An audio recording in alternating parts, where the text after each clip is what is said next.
जैसे कि हमने अपने पिछले वीडियो में देखा, डाइजेशन के एंड प्रोडक्ट्स जैसे कि ग्लूकोज, अमीनो एसिड्स, विटामिन और मिनरल्स हमारे शरीर द्वारा एब्जॉर्ब किए जाते हैं। ये सब स्मॉल इंटेस्टाइन में होता है। स्मॉल इंटेस्टाइन के उन हिस्सों को जेजुनम और इलियम कहा जाता है जहां ज्यादातर एब्जॉर्प्शन होता है।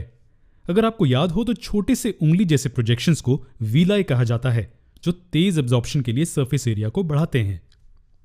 खाना जो डाइजेस्ट हो चुका है वो अब शरीर के अंदर है और अब वो बॉडी सब्सटेंसेस में बदल जाएंगे जो ऑर्गेनिज्म का एक हिस्सा बन जाएंगे। इसे असिमिलेशन कहा जाता है। असिमिलेशन सेल्स में होता है जबकि डाइजेशन एलिमेंट्री कैनाल में होता है। लेकिन न्यूट्रिएंट्स कहाँ जाते हैं? क्या ये सीधे बांट दिए जाते हैं या क्या ये बांट जाने के लिए एक सेंट्रल पॉइंट पर जाते हैं? जी हाँ, ये एक सेंट्रल पॉइंट पर जाते हैं जो कि लिवर है। लिवर एक चेक पॉइंट और कंट्रोल सेंटर की तरह काम करता है जो न्यूट्रिएंट्स को उचित मात्रा में सर्कुलेटरी सिस्टम में रिलीज करता है। हमारे पिछले वीडियो में हमने ये भी देखा था कि लिवर बाइल को सिक्रीट करता है जो फैट को डाइजेस्ट करने में मदद करता है। लेकिन इसका मुख्य फंक्शन स्मॉल इंटेस्टाइन में एब्जॉर्ब हुए न्यूट्रिएंट्स को प्रोसेस करना है। लेकिन शरीर द्वारा अलग अलग न्यूट्रिएंट्स कैसे उपयोग किए जाते हैं? चलिए 3 मुख्य प्रकार के न्यूट्रिएंट्स के बारे में बात करते हैं।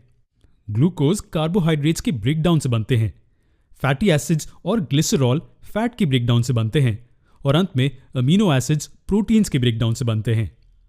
ये न्यूट्रिएंट्स के 3 मुख्य प्रकार हैं जो ब्रोकन डाउन फॉर्म में हैं और शरीर में एब्जॉर्ब होने के लिए तैयार हैं। लेकिन ग्लूकोज के साथ आखिर क्या होता है? याद रखिए कि ग्लूकोज शरीर को एनर्जी देता है, लेकिन सिर्फ तभी जब शरीर को उसकी जरूरत होती है। इसका मतलब कि इसे स्टोर करना होगा और तभी ही यूज करना होगा जब शरीर इसकी डिमांड करेगा।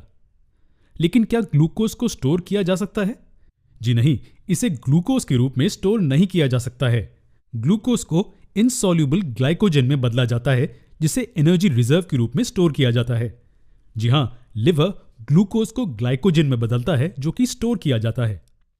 लेकिन शरीर को ग्लूकोज की जरूरत है ना? खैर, जब शरीर डिमांड करता है तो ग्लाइकोजन फिर से ग्लूकोज में कन्वर्ट हो जाता है।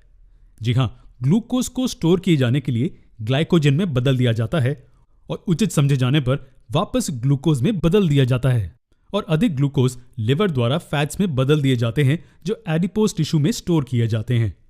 ये ग्लूकोज के असिमिलेशन को पूरा करता है। लेकिन फैट प्रोडक्ट्स और अमीनो एसिड्स के बारे में आपका क्या कहना है? डाइजेशन के फैट प्रोडक्ट्स फैटी सब्सटेंसेस में बदले जाते हैं जैसे कि कोलेस्ट्रॉल। फैटी एसिड्स और ग्लिसरॉल एनर्जी रिजर्व्स के रूप में काम करते हैं और स्किन के नीचे या ऑर्गन्स के आसपास स्टोर किए जाते हैं। अब हम आखिरी हिस्से पर आते हैं। अमीनो एसिड्स शरीर के बिगड़े हुए हिस्सों को रिपेयर करने के लिए और इसकी ग्रोथ के लिए यूज होते हैं। जरूरत से ज्यादा अमीनो एसिड स्टोर नहीं किए जा सकते और यूरिया में बदल जाते हैं जो यूरिन के रूप में बाहर निकाल दिया जाता है। तो कुछ इस तरह से खाना शरीर में असिमिलेट होता है। ये ब्लड स्ट्रीम में एब्जॉर्ब होता है और शरीर के रिपेयर और ग्रोथ के लिए एनर्जी और मटेरियल्स प्रदान करने के लिए यूज किया जाता है।